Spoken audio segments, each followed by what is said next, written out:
Welcome back to the Session Up podcast. Yes, sir. Welcome back. Hey, it's good saying that, man. Welcome back to the Session Up podcast. Yeah, it feels good. It feels good to be back. It feels great. It's been a good 2.5 months of paternity leave. And I'm over it. Back to work, bro. I'm trying to get back to work, man. He's over it already. Wow. Again, you know, this your boy Danny Pick. Yep, and I'm Phil. And that's Phil. And we got a good man, Mr. Clean Pure Wood. Mr. Clean Pure Wood. Nah, for real, this is my boy Sotheara. Yes, sir. Yes, sir. You know, we looked up his name. Is Sotheara means clean and pure. In Khmer. Right, yeah, you gotta be specific. And Lim in Chinese means wood. Yeah. So he's pure wood. Yeah, pure wood. Sotheara Lim translates to pure wood. Pure wood. He's married, ladies. Relax. What's up, bro? How you been, man? How's everything? How's life, bro? Chilling, man. I'm chilling, you know. Oh, yeah. In a minute. It's been a while, you know. Yeah. It's been a while. Before I even kind of get into my whole thing, I just want to say,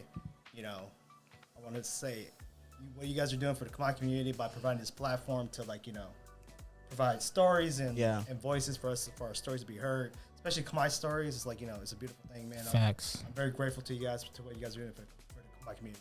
Appreciate you, cool, bro. Man. Appreciate you, bro. Appreciate you, yeah. We're going to continue to do that, man. You know, I think all voices, big and small, needs to be heard. Exactly. Right? Yeah. And our Cambodian voices in general is small right now, man. Yeah. It is. You know? Yeah. For real. And I think, growing up now, I think it's more important to us that we make sure we are able to provide that voice maybe for the younger generation, man. Exactly. Yeah. Right? Who's going to provide it for them? No, that's exactly. No, you're right, because we have to they don't really have a lot of younger Khmers. They don't really have a lot of role models to look up to. Yeah. You know what I mean? Yeah. And then for us, we're in our 30s. We're at that age. Hey, man, that's a secret, bro. That's a secret, bro. Oh, my bad. I'm just kidding, bro. Oh, we're at the age where where we're able to be mentors because we have life experiences that we can provide. And share. Exactly. With the younger generation, and they look up to us. You know what I mean? Yep. Their parents may not be equipped to give them what they need from because they might be going through some trauma or whatever, you know what I mean? But for us, we gone through our own trauma, but then not to the extreme of the older generation of parents and stuff like that. So, I think because we're at a point in our lives where we're steady, and we're able to give back. I think that's why we're able to do that now. You know what I mean? Because when we were younger, learning shit, man, we were stumbling, fumbling, trying to learn shit by ourselves. Where the guidance at? But speaking of younger, we all knew each other for a long time. Since high school, right? Since high school days, basically. Yeah, man. Usually, on the podcast, we definitely want to get a little bit of brief history. Sure. Before we dig too deep into everything else. But before we start your introduction, so.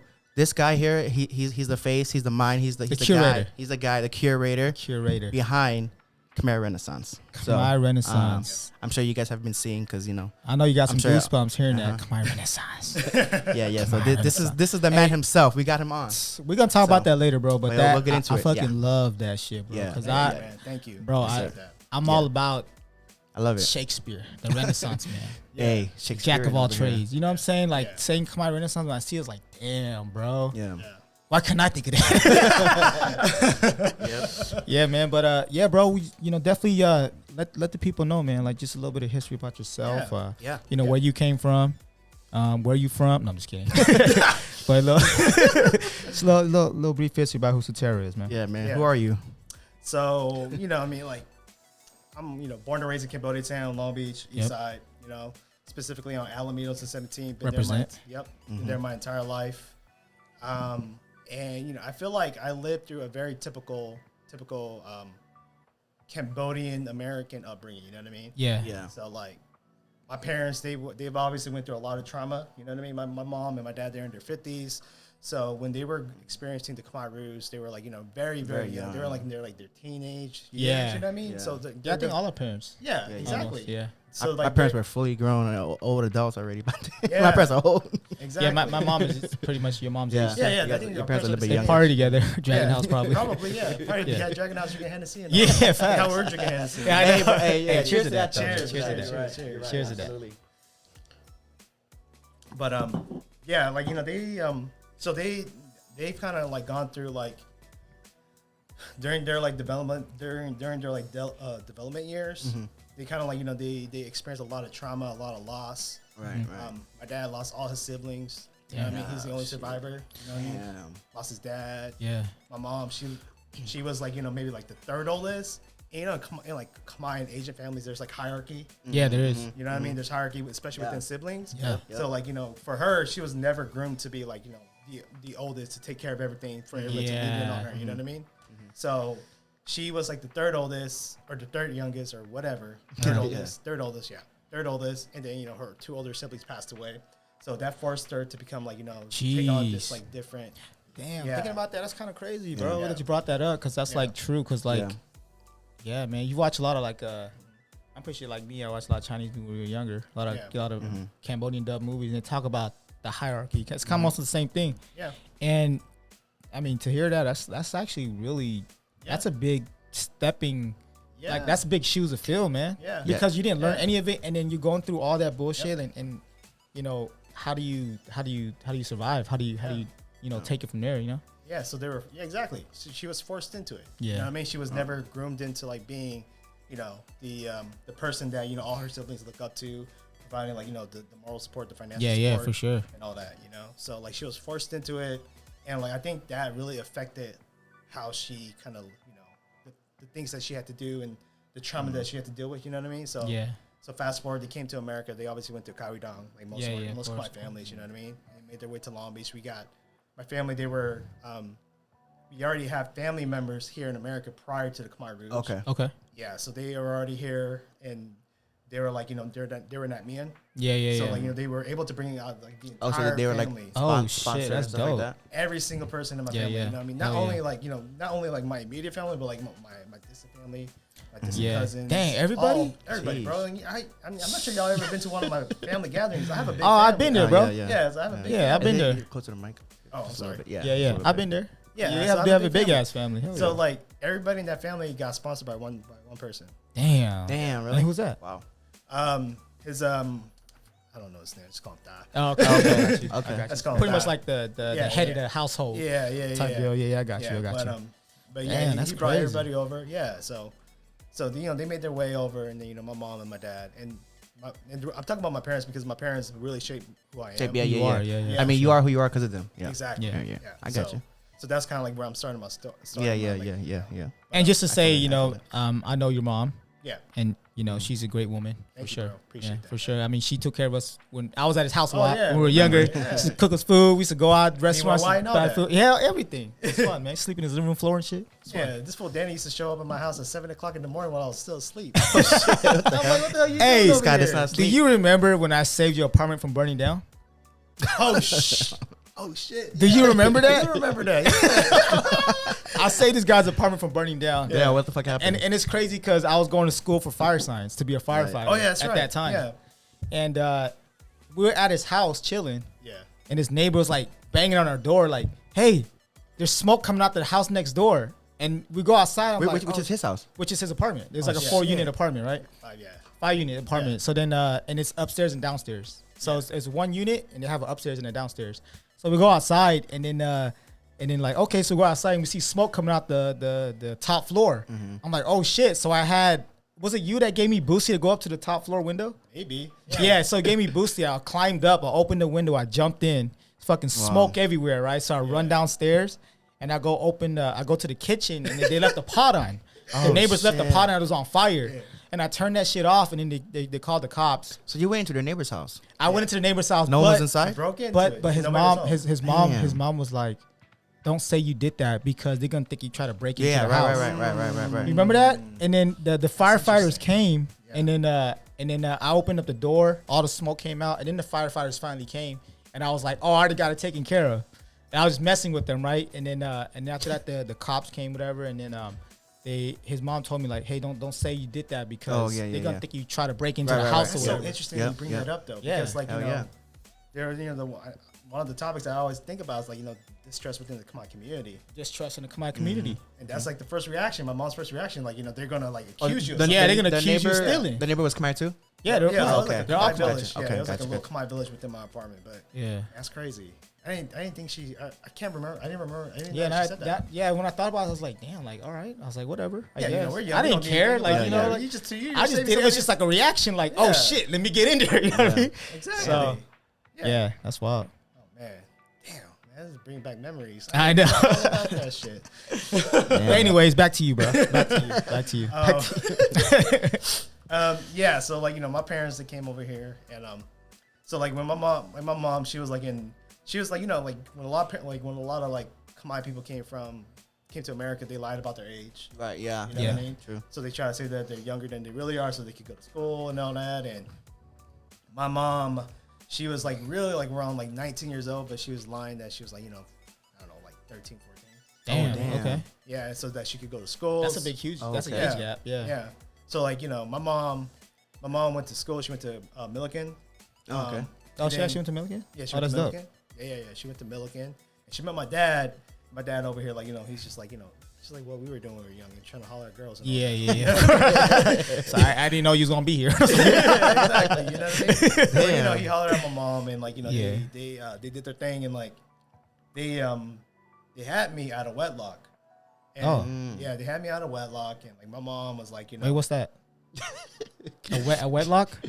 Like they had me before marriage. Before marriage. Okay. Yeah. Like, you know what I mean? She was pregnant with me. Yeah, she was pregnant with me pre-marriage. Pre-marriage. Yeah. Okay. So like, they were forced into like, to marry each other. You know what I mean? Because like my mom's side of the family, they were like very traditional, which is never successful. Exactly. Yeah. You know what I mean? So basically, they were forced into a marriage, and my mom had to drop out of high school to take care of me and all that. And like my dad, like he's like he came here like 21 or something like that. Like he doesn't have the skills to like to be successful in America, not even to do like a warehouse job. Yeah. You know what I mean? Because you don't have anything. You don't have anything. You don't even know the language. Right. Yeah. You know what I mean? So, facts. So a lot of that kind of really shaped me and my sister's childhood. You know what I mean? Yeah. Shout out Richie. Yeah.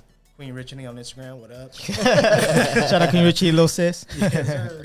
No, but she that a lot of that shaped our lives because like they was never right for each other, and like they had their own trauma that they had to go through. Right. Facts. Like growing up, I remember my mom was just always like her temperament was always extreme to one end or the other. She'd be either really, really angry or really, really depressed. Yeah. My dad was like abusive and all that. And like, it really shaped my childhood because like, I'm just like trying to figure out like why they were going through that. And, the good thing about with my family, I know with other families this is not the case, but with my family, they're very open to us about the Khmer roots and about their individual experiences. Yeah, because without a lot of families are very open or comfortable talking about it. Yeah. Exactly. Some people are different. Some people. For instance, Sambo, we had him over here. His parents had a hard time talking about it too. So it's different. I mean, same with my parents too. That my mom and dad, they don't like to talk about it either. Yeah, unless they have to. Did your family just kind of bring it up, or did you have to like kind of get it out of them? They've always brought it up. That's good. So I think that kind of shaped my consciousness from a very young age and kind of like told me why, like, okay, this is probably why you're acting this way. I mean, I when I was like in elementary and middle school and even high school, like I don't know what trauma is. Yeah. But you just know that they're affected by it. Yeah. You know what I mean? And we're probably going through that shit ourselves growing up. Exactly. Trauma from them. Generational trauma. Yeah, intergenerational trauma. Exactly. Generational trauma. Yeah. So big facts. So like that really like shaped my whole thing and like me and my dad like I'm just gonna like to be honest, I'm not gonna say the man's name, but like me and him, we're not that cool. Yeah. You know what I mean? Like we have like we have our issues and sure. All that. But the one thing that he has given me that I will always give him credit for is like my awareness of like just being Khmer. Oh, okay. Of the culture and history and stuff like that. That's actually a good thing because I mean that's good to have, bro. Exactly. Yeah. To know where your roots are from and Yeah. They always tell me like Abong, that's like my family name. Abong, Khmer.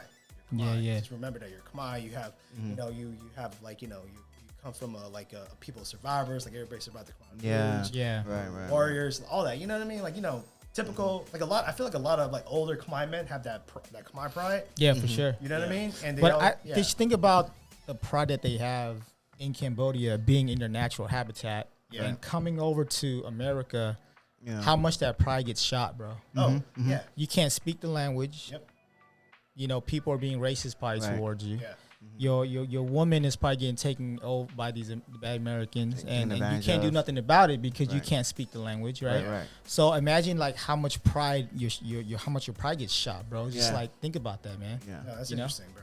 Yeah, for real. Like that's crazy. Like you come over here like you the man in Cambodia. You come over here like, fuck, I don't know what you're saying. Oh, they're gonna treat you like dogs. You know what I mean? They treat you like dog shit, bro. And I think that takes like an adjustment for a lot of older Khmer men. For sure, bro. A long time too. Yeah. Hey, shout out to our Cambodian men out there, man. Yeah. Stay Cambodian strong, men and fellas. women. Stay strong. They tried their best. They tried. They tried. Like even my dad, man. like, you know, I knew he tried his best. I know, sure. You know what I mean? Like, but I just knew that he was a victim of some bullshit that happened back in 75. Oh, You know what I mean? facts, bro. It's America. Yeah. Hey, this is America. So yeah. I mean, and then so my dad passed that on to me. They talked to me a lot about like just like Khmer stories and what they went through and all that, and like I think that really shaped me who I am and kind of like the life, or not the life, but the consciousness that I chose to choose to have, for sure. You know what I mean? Hell yeah. And like, because like, I mean, y'all know me for a very long time. Like, I've always been about like, I've been a very conscious dude when it comes to like just being Khmer. For sure. You know what I mean? Like 100%. I've always been that. And like, I feel like with Khmer Renaissance, there was always like, I've always wanted to like do something to like really just like, to provide some sort of impact, not even impact, but like just contribute to like Khmer culture. Contribute to Khmer culture. That's exactly what it is, bro. When you say that, that's actually a very, that's big. That's actually exactly what we're all, what we all should strive to do, man. Yeah. Contribute to Khmer culture. You know what I mean? You know what I mean? And contribute in our own way, because we all have our own lanes that we're driving in. You know I mean, right now, just to kind of get back to you, you went to Cal State Long Beach, right? Yeah, I went Is to that where you graduated? Yeah. And you graduated in what major? English. Yeah. That's why you fucking makes write so well, that makes a lot of sense, bro. I fucking knew it. That makes a lot of sense because you're very articulate and like the super stuff that, articulate. all the articles that you wrote so far that I've seen. I fucking love it. Very, very well written. And the words you use and everything. Don't stop. Hey, bullshit though. That makes a lot of sense. Now, I thought you were like an engineer or something, you know what I mean? But no. English, I'm creative, man. That makes a lot of sense. That makes so much sense. We need you, bro. We need you. Yeah, it makes a lot of sense. Hey, you know what? Now we know everything about you, bro. The Cambodian culture needs you, Sotheara. Don't stop. Get it. Yeah, no. Hey, but besides that, I mean, like, I know, like, of course, your family and the culture shaped you. But I know where we grew up. You know, we grew up in Long Beach. A lot of people might not know, or a lot of people do know. Long Beach is just one of the most diverse cities in America, and also, besides Cambodia itself, the biggest Cambodian population too. But just that as some facts. But how has like where you grew up in Long Beach? How has that shaped you as a person also? That's very interesting, because like I feel like I've had a very, very, very interesting upbringing. Because like I kind of like, there's like, within the Khmer community, there's like this, like, there's a lot of like people looking down on each other. You know what I mean? Between like, especially between that man and that girl. Yeah. That men, that Okay. rich people and that cross poor people. Exactly. So my fam, like I kind of like grew up on two sides of the fence, because like on my mom's side, they're not men.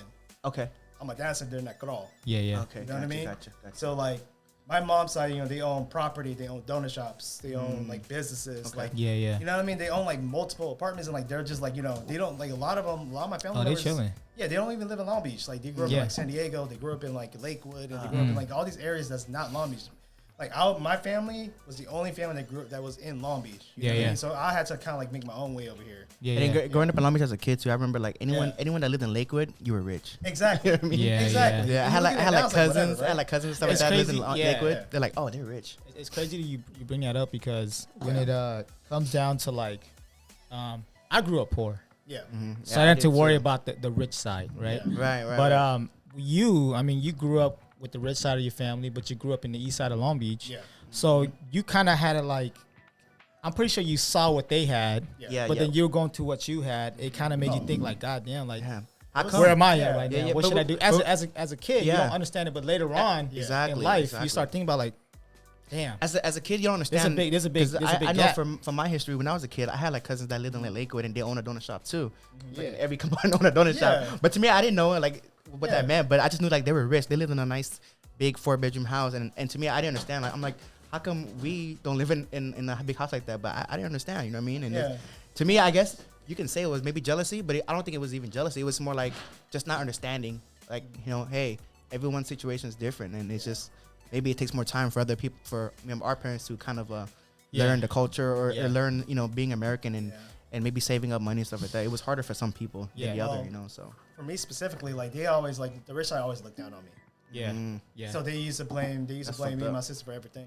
Anytime. Wait, are you talking about like cousins or something like that? Okay. They get into trouble. Anytime like the cousins get into trouble, like they blame us. Damn, it's just like the fucking movies and shit. They're the poor kids. Yeah. So they're the poor kids. Come on. You're the poor kids. But you know what?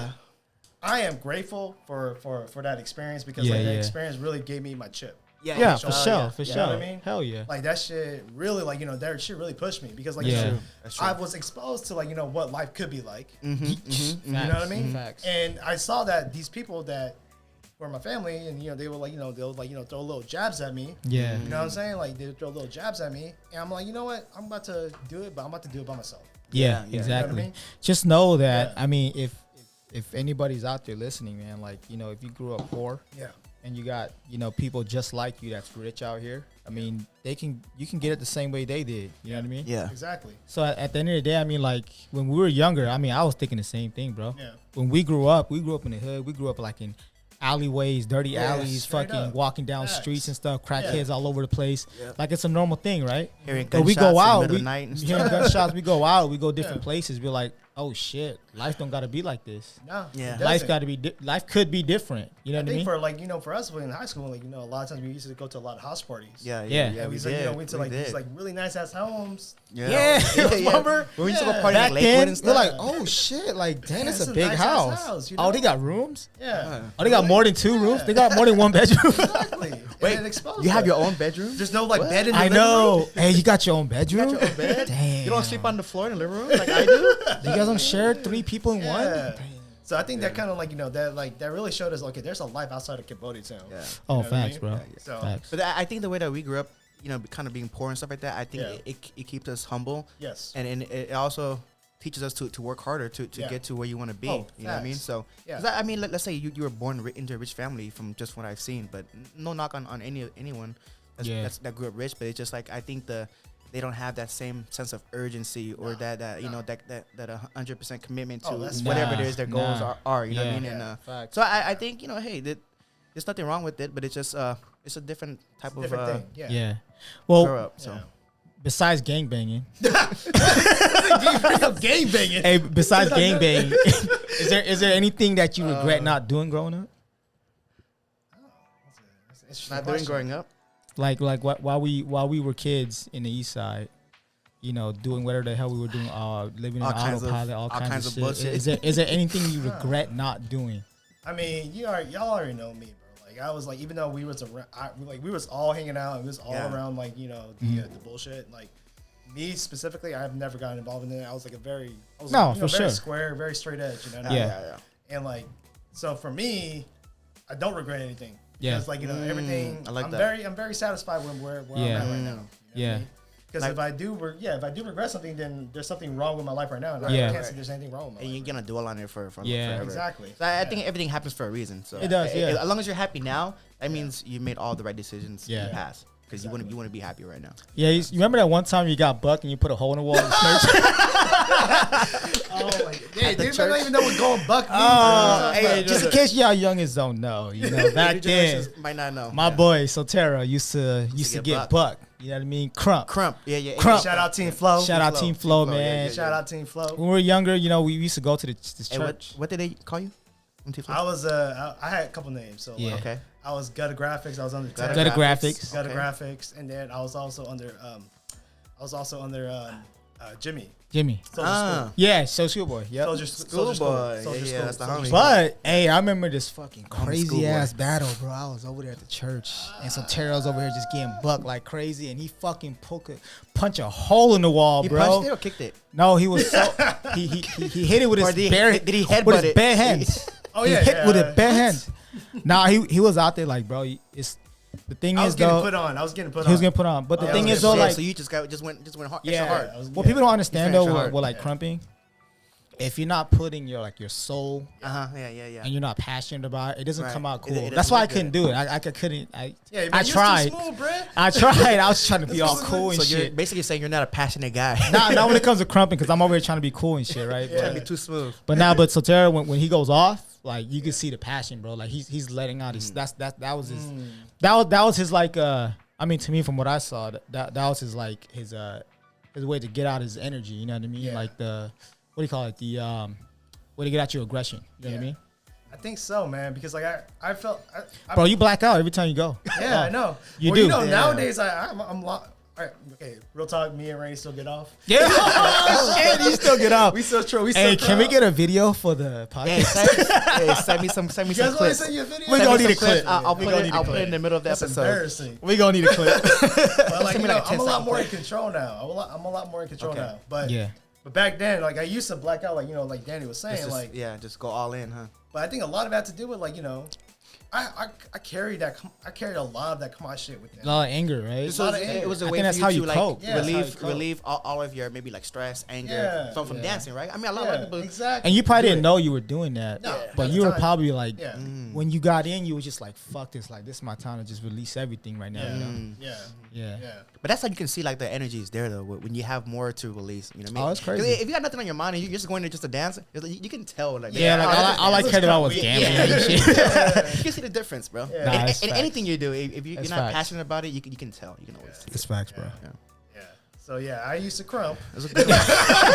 Good old days, huh? Speaking of crump, good old days. Yeah, man. So what do you do nowadays, bro? What are you up to? I'm just working. Married. I work at this. I work in the marketing and advertising industry. So I work in the marketing and advertising agency. Marketing advertising. Okay. Yep, I'm a senior project manager. I've been in the industry. Senior. Ooh, Yeah. Not a junior, but a senior. Look how you dressed though. You look like you're a kid from the east side. No, hold up. Have you guys ever been to an agency? Like we all dress like this. This is how I dress. Bro, I know. Also, it's casual every day. It's not dress casual. Shirt and tie. It's a creative environment. It's a creative environment. You know what I mean? I can literally, what we're doing right now, drinking. You know what I mean? In our shorts. I hope you're not drinking on the job. No, yeah, we do. What? Why not? Yeah, damn. I drink with my boss. Wow, on the job because that's a chill out job. Have you guys ever seen Mad Men? Yeah, I've seen it, man. Yeah, that's they used to film in Long Beach. That's exactly how it is, though. I mean, the workforce nowadays, bro. It's a lot more casual now. Yeah, well, it's way more because that's how we're. And then especially after the pandemic too, like now they kind of just stuck with it and just rolled with the casual stuff. Because I work at home, but I work from home, but sometimes we'll have like meetings. And I do have to put on like at least like a bun up or a collar shirt, but I'll still be wearing like my boxers underneath though, or like sweatpants. No one has to see it, no one has to know. But sometimes I still have to do that sometimes. But so just to kind of get back, right? Sotheara, English major, Cal State Long Beach. Yeah. Currently working at marketing and advertisement. Happily married. Happily married. Wait, I don't think he mentioned it, but we know he's happily very, very rooted in the Cambodian. Okay, in his Cambodian culture. Deep in the roots. So. Khmer Renaissance. Yeah, man. Khmer Renaissance. Okay. I fucking love that term, bro. Hey, I did too. I love it too. Look, I can't take credit for the term, though. I mean, even though I came up with the term, I know. People do throw it around. People throw it around. Just go ahead and but you taking it, you trademark it, bro. Right? You taking it. Trademark anything. You got to trademark it. You taking it and you running with it, right? Yeah. So the Khmer Renaissance, man. I'm gonna let you take the floor on this, bro. Yeah. Hey, what is Khmer Renaissance? Yeah. Let's talk about that. So Khmer Renaissance. So I think everything started. So. Like I've always kind of like I've always like wanted to like find some way to kind of get back to like Khmer culture. You know what I mean? And I look at you guys have the podcast. I look at Bori. Yeah, for sure. Shout out Bori. Shout out G-Funk Supreme. I know that guy since I was like 7, 8 years old. This is my neighbor. I remember when he was Tommy. Tommy. But no, like I see like all these people like doing their thing within the Khmer culture, and they found their lane. And for me, I've always had that desire to like really do something to contribute, but just never found my lane, right? Yeah. So what happened was like at work, we're like at work we have like we're like our industry is like really big into culture, because like advertising and marketing like they're like they want to like be at the forefront of like shaping culture. You know what I mean? When it comes to like gay rights, that's cool. Yeah, you know what I mean? Minority rights, Black Lives Matter, just like everything. Okay, yeah, awesome. Yeah, that's a good company. Yeah, exactly. So like they're very into like just making sure that everybody's represented and all that, right? Yeah, that's awesome. So, I went to work and I got hit up. This was during when the whole Stop Asian Hate thing was going on. Yeah. And our Asian elders was like going through it. Yeah. And like there were a lot of Asian employees at our company, and they were like, why isn't anybody saying anything? Why is like nobody talking about this, whatever? Yeah. And like there was a colleague of mine who's like, she's like, her and I are very like, very cool, very tight. She came up with the idea of creating a panel of like, just Asian employees just talking about Stop Asian Hate and like the bamboo ceiling and all that, and like what it means to like what is it like to like. You said the bamboo ceiling. The bamboo ceiling, yeah. So the bamboo ceiling is it's kind of like the glass ceiling where like there's a when you're in like corporate America, like there's only a certain level. Only a certain level that you could go past beyond, but the bamboo ceiling is applicable towards Asians. And like basically what it is like Asians. I never heard that before. That's a pretty good analogy. Look it up. Yeah, bamboo ceiling. So basically Asians they get good paying jobs, but they don't go into like the C-level manager level. You know what I mean? They're not CEOs, but they're good workers. So like the perception of Asians within corporate America is that they sit down, they work hard, they don't like. Which is for the most part true. Yeah. A lot of Asians they don't ask for much. They're cool with what they have. Like Asians are always like very humbled and taught to be just don't complain. Just do your job. Just work. Yeah. Exactly. So that's like the bamboo ceiling. So that's the term for it. And like actually there's a book, I'll send you guys the link, but there's a book called The Bamboo Ceiling that you guys should like really look into. Like it really helped me like, navigate my way towards in corporate America because like I'm already at a disadvantage because I'm Asian, but I'm at another disadvantage because I'm Khmer. You know what I mean? You're not Chinese. I'm not Chinese. I'm not like I'm not Korean and all that. You're not Filipino. I'm not Filipino, so I have like I have a different upbringing. You know what I mean? So that helped me navigate. But anyways, this back to the panel. My coworker, she was like organizing a panel, and basically for Asian American Pacific Islander Heritage Month.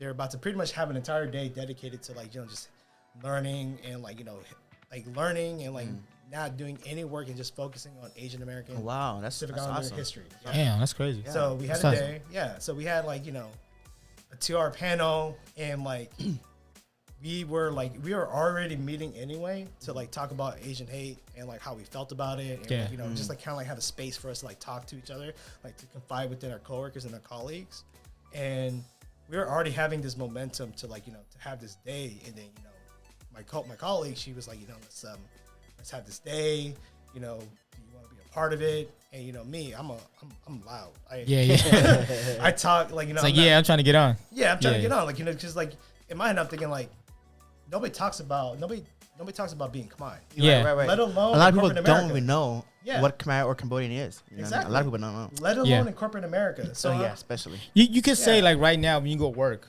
like at my job, I'm probably like maybe 1, 2, or 3 Cambodians in the company. Yeah, exactly. You could probably be like the only Cambodian in the company, right? Exactly. Like where are all our people at? We're not represented at all. We are not like us in Long Beach, of course it's a big population of Cambodians, but like outside of Long Beach, man, like people don't know much. what. Like there's only 300,000 of us here in America, bro. Right. Yeah, that's very little to compared to like 360 some million, right? Americans in this fucking country. Outside of our own bubble, no one knows who the hell. Yeah, what Cambodian is, man. There's people are suffering because we don't get enough representation. So I felt like, for me, like I felt like I had to like volunteer because like it was not about telling my story; it was about telling the Khmer story. Yeah, for sure, 100%. Hell yeah. Especially to like these these non-Khmer folks, you know what I mean, who don't even know where Cambodia is. Yeah. You know what I mean? They don't know the history of being refugee because like they keep talking about the shit I always get tired about. I think I know. The mono-minority myth. Yeah. You know what I mean? Yeah. The mono-minority myth. That shit does not apply to us. It's a disservice to us. Right. Yeah. You know facts. What I mean? Facts. So I had to like go in there and be like, look, my family, they're refugees. And I was like, I laid it all out. Yeah. I went on the panel and said, my family are refugees. They went through this, they went through that. You know what I mean? We grew up very, very poor. Was this a panel? This was like an online panel? Or was it Zoom? A Zoom. Okay. So, but like the whole company was watching, basically. Yeah. Like, so how'd it go? Yeah, it was like the entire U.S. network. Wow. Damn. Yeah, okay. we had offices in like L.A., Dallas, San Francisco, New York, Chicago. That is dope. Yeah, all the big that cities. Is dope. Yeah, that's Hell awesome, yeah. bro. Because not only you were doing it for yourself, you're doing it for your people, bro. Yeah, our people. So that's awesome. Bro. So what'd you say? I was talking about just like Khmer Rouge. I was talking about my name Sotheara. Yeah. You know what I mean? How like clients butcher it. You know what I mean? Yeah. You know, like how like like your old manager at Lakewood Mall, Sotheara. Oh yeah, remember? Yeah, Bill. Remember Bill? Damn. Yeah, we used to be coworkers. Sotheara. He's good. Sotheara. We used to be coworkers. Yeah. We used to be coworkers. I forgot about that. So like cell phone cases and shit. Yeah.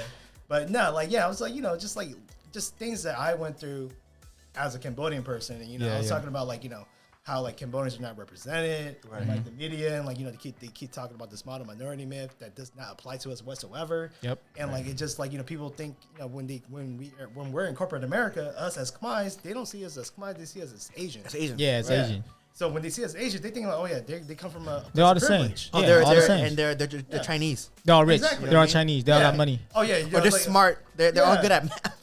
They don't That know bullshit. what they had to go. They don't know what we had to go through to get to where we're at. So We came from poverty. we came from poverty. Most of us. And on top of that, we had to deal with trauma. Yeah, facts. Trauma. Facts. Yeah. Do you understand like the history behind it? Yes. Like I can't like when I bring up our culture and I talk to people about it, I take it back, bro. Yeah. Like my parents, they're refugees. Yeah.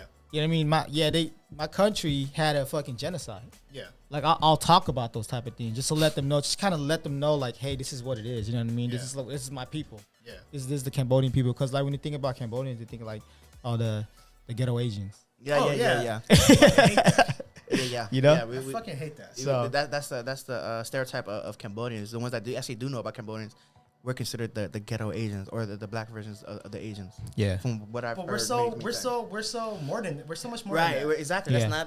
That's We're not so much more than that. That's not 100% true. It's a little bit true, Yeah. but I mean, it's not 100% true. to an extent. There's a lot more to it. To an extent. There's so much more to it. it's to an There's extent, so much for more. sure. Yeah. That's just a small part.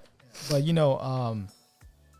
with your page with the Khmer Renaissance, I know you're posting a lot about the past singers that got killed in the Khmer Rouge, which I mean I think a lot of people are trying to save that music culture too. Mm-hmm. But I think what you're doing with the kind of like the explanation, the history behind it, I think it's a good thing, man. Because like I know who Sim Si Samut is, right? Because I know my parents listen to him. I know they do a lot of covers on the music. Mm-hmm. But then when you do a little bit of explanation behind it, like I said, you got to weigh words, bro. Very articulate. You know what I'm saying? Very well. So the way, I mean, it sounds really good and it's easy to understand. You know what I mean? Thank you. Yeah. Appreciate So that. And like even the stuff of that you've been posting and stuff like that, it's also like a good thing for people who are Cambodian or maybe not even Cambodian, but just to learn more about the culture. Because there was things that you posted and I'm like, oh shit, I didn't know that. That's cool. Like, you know what I mean? Yeah. So it's like it's a learning experience for everyone. You know, everyone can learn. Was it crabs in a bucket? Right? Yeah, I've never heard that term before. Explain that, bro. So crabs Talk in a about that bucket. a little bit. Crabs in a bucket. So like so the whole thing with the Khmer community is that like people think that we especially within it's especially true within our own community, like people say that, oh yeah, Cambodians, they don't like uplift each other, they don't support each other, they don't they don't do things for each other, and like they withhold information, and they withhold secrets and all that, what I mean? And like this whole crabs in a bucket, like this is a mentality, it's called the crab mentality, where like if one person is trying to get out of a bucket, one crab is trying to get out of a bucket, the other crabs are trying to pull it down. Pull it. Right, wow, yeah, that's true. Yeah. Facts. So that's crabs in a bucket, and that's how like a lot of I never thought about that. That's crazy. Yeah, bro. And like a lot of like people describe the Cambodian community as that, and like to me, it's like that's like like as I was saying in the post, is like that's short sighted because like it might be true, it may not be true, It may not. Yeah. but it doesn't explain the conditions in which it created that analogy. Yeah. You know what I'm saying? Like it may be true, but think about our history. You know, back in like the Khmer Rouge, like people used to turn on each other for like food. Yeah. You know what I mean? They had to though. They had to because an entire village would be competing for Die. one bowl of food. Because that's Yeah, all there or is. die. Yeah. Or die. Exactly. You know what I mean? Or like Survive or die. Yeah, or if the Khmer Rouge soldier goes up to right. them and be all like, "Yo, did this person steal from Anka?" Yep. Yeah. Like like you're gonna have to give them money. Anka was the kind of like the village leader, the one. Anka is the party. Anka. I said the party. Anka's The party. Yes, right. Anka's the party. Yeah. So like you either like if they stealing from Anka, they'll be all like either you tell us who did it or you die. Yeah. You know what I mean? So it's you like, have to snitch. So you have to snitch. Or else you're gonna die. Yeah. So like there was like, all this distrust that was created during this whole true as fuck. Situation. Wow. You know what I mean? And it gets passed on to today where like, look at Cambodia Town versus like Little Saigon, bro. Come on, bro. All the It's Vietnamese so people up. are together. Exactly. Like you look at Cambodia Town. Yeah. There's only a couple stores, Left, bro. yeah, it's not the everything whole is- fucking street. Everything is It's gone. not. Everything is Like you low-key think, gone. and that's fucking facts, bro. Like, are the restaurants getting together to help each other? Is there a restaurant association of Cambodia Town? No. Right? They're all It's Hot they're all Him for competition themselves. with each other. It's New Paradise for Little themselves. Paradise. Little La Lune for I'm sure themselves. at one Minot point they were for all themselves. against each other. You know what I mean? And this Yeah. and it's they are. I'm pretty sure. Yeah. But how are they all gonna grow together, bro? That's so fucking true. Little Saigon, man. Look how flourishing that shit is, bro. Look how big. Yeah. Like everybody's like fending for themselves, man. And that is the older generation, I would say, right? But it trickles down to the younger generation too, for like us in general. Yeah. Like it's funny. Like sometimes I'll catch my parents like I'm helping out, like I give money to the thing, I'm donating, or stuff like that, just because I want to. Just like why you giving money for, or this and that, like what they do for you type shit. You know what I mean? I'm just like it's not like that. It's not about that. We though. shouldn't think like that. Yeah. No, Yeah, but that's exactly what you said. Back to your point. Back in the Khmer Rouge, Yeah. right? They They had no choice. They had to go against each other, Yeah. right, to survive. And I feel like that animosity it's just been passed down from generation to generation. But that's crazy, and man. Like some of us that shit continue it. really like Some of they us click something in my head. That's crazy. go better and break Yeah. that Yeah. the continuance. Yeah. Yeah. So Yeah, Yeah. So that's like, just like how generational trauma gets passed down, the same thing. yeah, generational trauma. the same thing, bro. the like same like thing. keeping That's- secrets, it just keeps- not it helping gets each other. passed down. You think about like all the people that came beforehand, even the people that what Cambodian person out there is teaching the Cambodian community about real estate? Yeah. What Cambodian person Right. out Yeah. there, and then when you try to like Teaching shout about- out to Mia, she's in the Yeah. Oh yeah, finance she's in industry, finance. Yeah. right? She's in the finance. She's trying to teach people about about financial freedom, about Right. financial Yeah. health. And I love it. And And- she has that and I love that it. amazing platform to be She able does. to express all of her But- opinions and help the younger generation, But the even our Cambodian generation. community yeah. think it's like, oh, she's trying to take advantage. Yeah, Or, right. I don't know yeah. how they're thinking, No, honestly, but I'm pretty sure a how I lot look of them at do. it I'm based pretty off sure. what people used to do for each other, because like to this day, I mean, Cambodian people are still taking advantage of each other. Yeah. I'm Still- talking about still to this within day. their little Yeah. circle, Right. whatever. Yeah. When it comes out of Tong Tin, Oh yeah. Tong- you know, The Tong Tin money. is like, so basically Tong Tin is kind of like when they put a money in the pool. Yeah. Yeah. Let's just say there's 12 of turn. them. They put $1,000 each, so there's $12,000 in the pot. So for every month, everybody gets that $12,000 at one time. Oh, I've heard about that. My That's grandma like used to a, do that. a Yeah, old yeah. school thing, but it's not Yeah, and that as popular anymore. Yeah. But it's definitely Some people used to take the money and run and, Yeah. not pay for and it. disappear. You Yeah. know? So that's how they took advantage of each other when they were when it comes to their younger, you know? turn. That's fucked up. But when it comes down to that, though, like a lot of there's a lot of very successful Yes. Cambodians out there as well, Especially our- financially. we're all successful at the table right now. Yeah, we're I I think we're all Yeah. at that point where we're like, okay, like we're doing it right. Yeah. But like the difference is like I'm actually trying to bring this shit back to my homies. Yeah. You know what I mean? I'm trying Yeah. to tell my homies like, hey, Pass let's get on knowledge. game. Let's get on game. Yeah, past knowledge. Yeah, but Yeah. yeah, man, just man, that's crazy, bro. Like that's so fucking true. And it's tough though for them to kind of veer off of that though, Yeah, because they're because conditioned to it. that's how they're Right. conditioned. You know, Right. it's like Right. life or They're death, bro. conditioned And at the same time too is like Damn. we also can't blame our parents for it too, because just of what everything that they've gone through is like we have to understand it too. Like that's just the way they were Yeah. built, man. Like Yeah. as much as I hate it because it's it's a different life here in America and stuff like that, and for our generation, but it's just the way it is, and we have Yeah. to kind of accept it, and then we have to be the ones to make that change to Yeah. Exactly. to not Yeah. allow this to continue. So that's You a know good what I mean? point, though. That's a good point because, like, one of the things I've always, like, even though even though we're talking about the crabs in a bucket, and it seems like we're kind of Yeah. we're supporting that analogy. I don't believe that analogy. Yeah. No, I don't either. I never heard of it until I saw it, but Yeah. it does make sense though. Yeah. It does make a lot of sense. For me, it's always been like there was a reason behind it, and we're trying to work it out. Yeah. You know what Yeah. I mean? And it takes a generation or two to to change it. Yeah, Look, yeah, let's for just sure, put it for out sure. there right now. Our parents' generation, they probably won't ever get past that. Right. No, they won't. And They won't. They won't. We have to accept that. We have to accept that. Yeah. We do. But for us, we're like very aware. We have self-awareness. Right. Yeah. You know what I mean? Facts. Emotional intelligence. Facts. All that.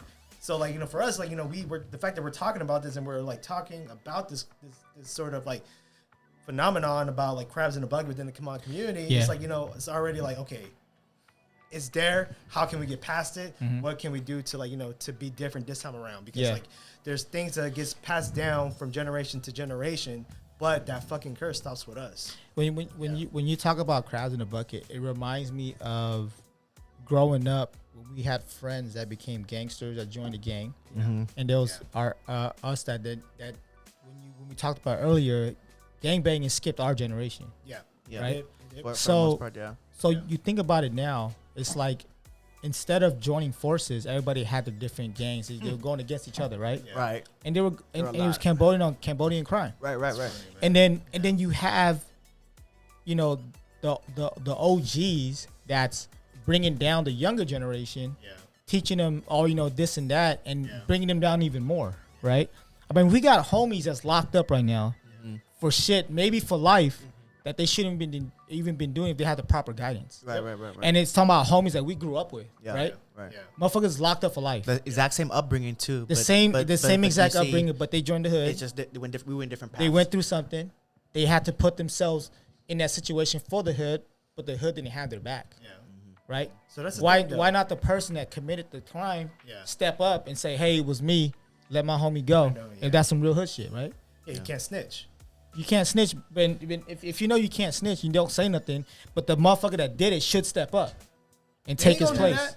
Exactly. But and why would you put your life on the line for that? But why would you put your life on the line for that, right? That's why we never joined that shit. That's why we never was like, no, because we knew better. We're like, nah, we're not. Wait, hold up, wait. In that trap. Wait, I gotta. Nah, I'm straight. Because it was a hood code. You know what I mean? It's a hood code. It was a street code too. Yeah, I mean the street code hood. Because like even though we never done it, we like the expectation upon us is like we're not gonna say anything to the police. Facts. You know what I mean? Even though we was never part of that. Right. You're right. You're right. We're not gonna say anything.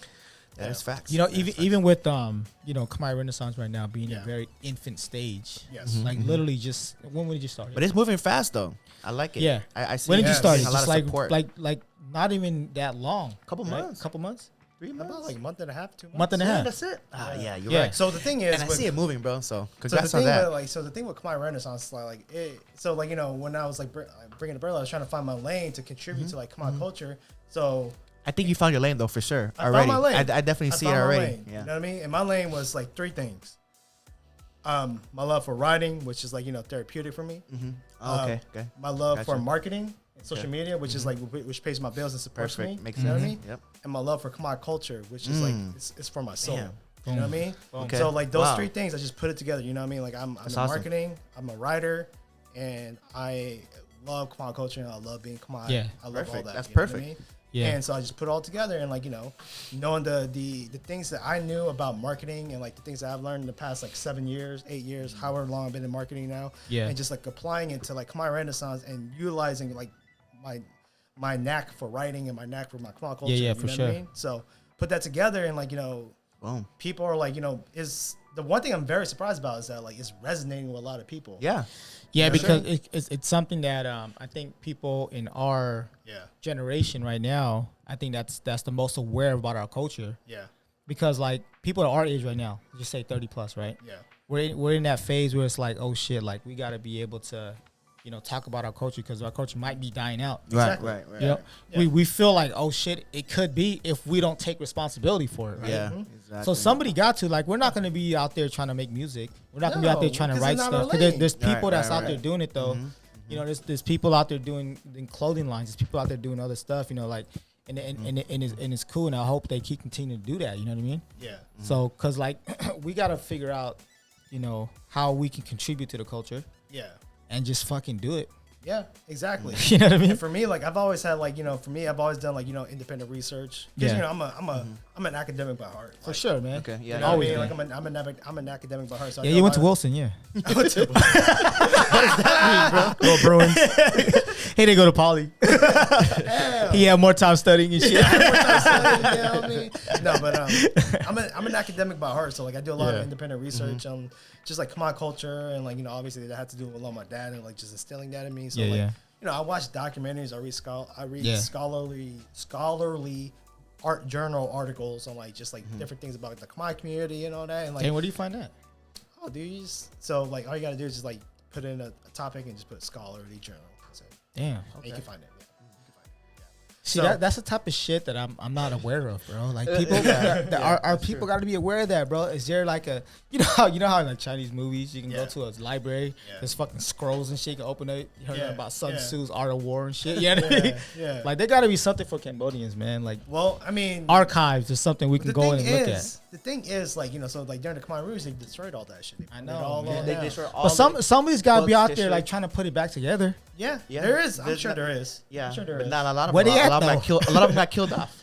Well, the thing is, though, we gotta like start telling our stories, and that's like the whole point of Khmer Renaissance, like telling our stories, like the story that we know, my American story, Cambodian Americans, our story, What Cambodian American stories. You know what I mean? Because like we can't relate to the Cambodians that stayed in Cambodia during that time and try to recover through the country, and you know what they went through. We can't relate to that. Right. But we can only relate to like our parents coming out here, and we gotta understand. Like we gotta like be able to like kind of like tell ourselves like you gotta understand why our parents are acting this way. Why are they acting this way? You know what I mean? Back spot, yeah. And be also be able to back spot was a broken courage. Broken courage, right? Yeah, back spot. And then spot. You said back to that way better than mine. We have to be willing to break spot. We have to be willing to like learn and be willing to listen and open up and ask questions. Yeah. And if we want to know more, we got to ask and just not hold back too. Because sometimes I mentioned this before too. Is like when we were younger, when our parents maybe did try to share some of these stories, we don't want to hear it because to us it's just negativity. Like, oh, you're being negative, you're being dramatic, you're being sad. Like I don't want to hear this. But then as you get older, you realize like, man, they're really opening up to us. Yeah, we should be taking this in. We should be taking the time to listen about the history and the culture and stuff like that. So elaborate on that a little bit, bro. Back spot, broken courage, man. Yeah. So box spot is something that I've learned. So I was like, during my free time, like I just like if I see a Khmer documentary on like Netflix, Amazon Prime, whatever, I just put it on. The Donut King. Donut King. Shout out to Donut King. That documentary is dope. I didn't check that out. What? It's on Hulu, Amazon. Should we get him on here? Hey, I think we get him on here. He's in Cambodia. I heard I'm gonna get his ass on here. I'm gonna hit him up. I think fly him out. I heard either his daughter or it was his granddaughter that his daughter has a shop in LA. We gotta reach out, man. Yeah. May Pum. Well, he's actually technically Chinese, so you call him Gong. Oh, he's Gong. He's I don't even know. Cambodian Chinese, right? Yeah. Is that what it is, Gong? It's Gong. Why? Yeah. Why they got a different term? So Racist. There's the Chinese population in Cambodia. It's the Chu Chow. Chu Chow. So Chu Chow. Chu Chow. Oh wow. Like noodle place. Chu Chow noodle spot. Is that what it is? Oh Cambodian my god. Yeah, the connection. So Chu Chow means Cambodian Chinese? No. Chu Chow is a ethnicity within China that migrated towards all over Southeast Asia to Cambodia, Vietnam, Thailand, Gotcha. all that. Yeah, okay. And Gong E Bek Chuk Ma. All that. That's all. That's the last name. Good. That's all the last names? No, that's how you address family members, uncles, aunties, and all that. Like there's like 20 different ways. Hey, to call my whole family dark skinned, so they all Cambodian. But like back to what you're saying now, like a way to address like your uncle or whatever, and kind of like in Chinese, but for Cambodians, like even for me, I didn't realize this now too until my mom makes all of my like nieces and nephews call me Jake, which is uncle, right? Banana. Yeah. My turn, right? Yeah, Which is banana. I'm like, a mix of Chinese, Vietnamese, Cambodian, and then like my sister, I have to call her Che, which is older sister in Chinese, right? Yeah, so that's part of our culture, right? Yeah, that is crazy, man. Yeah, so I didn't know now that you brought that up, I'm like, oh shit, okay, Look it up, bro. That's Chu Chow. I didn't know that. I didn't know that's crazy. Chu Chow. Yeah. So, anyways, we're diverting. Hey, wait, we're learning. I don't know Pu On Ming. Yeah. So box spot is broken courage. Box spot. Yeah, you say it way better than me. Box spot. Bot is break. Back is spot. Yeah, back spot. Broken. Okay. Yeah, broken courage. So I don't want to talk too much about the topic because I'm not an expert in it, obviously, because I'm not educated in it. You know what I mean? So but I mean, you bring it to light. The caveat and I want to put that preface out there. Yeah. But like box spot means broken courage in Khmer, and essentially is a cultural trauma term to describe what the Khmer people have gone through when it comes to like the Khmer Rouge. because it's actually founded. Is a term that's been around for a while, but is explored by this guy by this doctor in Cambodia named Sotheara Lim. Same name. Wow. Oh wow. Yeah, Sotheara Lim. Not Sotheara Lim, but Sotheara Chim. Chim. Yeah. Okay. So like it could be Sotheara Lim though. So like he talks about like black spot and like he would go around like doing research and like talk to like various people within the Khmer community, and he was saying that like he'll ask them, do you have PTSD? And Khmer people, they probably don't even know what PTSD is. What is that? And they're gonna deny it too, and they're gonna deny it. Okay. Exactly. Oh, for sure. They're like, there's nothing like wrong what? with me. Yeah, for sure, 100%. Yeah. Like, what the hell is counseling? What? Yeah. Therapy? What is that? Exactly. So he'll ask these people these questions, and they'll be like, they don't have PTSD. They don't suffer from that. But if he asks them, do you have black spot? They'll say, oh yeah, I have black spot. Black spot. Yeah, black spot. Black spot, in my opinion, is probably is similar to PTSD. You know what I mean? Yeah, no, it's exactly what it is. Yeah, it's exactly what it is. But then again, I have to like preface like I'm not educated in that, so I can't talk about that. Well, we'll just kind of talk about it on the surface. Hey, but whatever you say, we'll believe you anyways. So. So like black spot is basically like at its definition, broken courage. Just like people, it's basically like they're afraid to like people are afraid like people who suffer from black spot broken courage, they're afraid to make any like major life decisions, and like they're afraid to like move forward, and they're just stagnant, and they're comfortable. They're comfortable, stick to what they know. You know what I mean? Okay. That to me that sounds like anxiety. Yeah. Sounds like depression. You know what I mean? So let's just say they're going through all that trauma in Cambodia. Yeah. They come to America. They're getting government assistance. Yeah. And they're comfortable. They're like, oh shit, this is the positive that I've gotten from all this negative I had in the past. Yeah. They want to stay in that positive. They're scared to go into something else. Yeah. That's why they never elevate. Right. Yeah.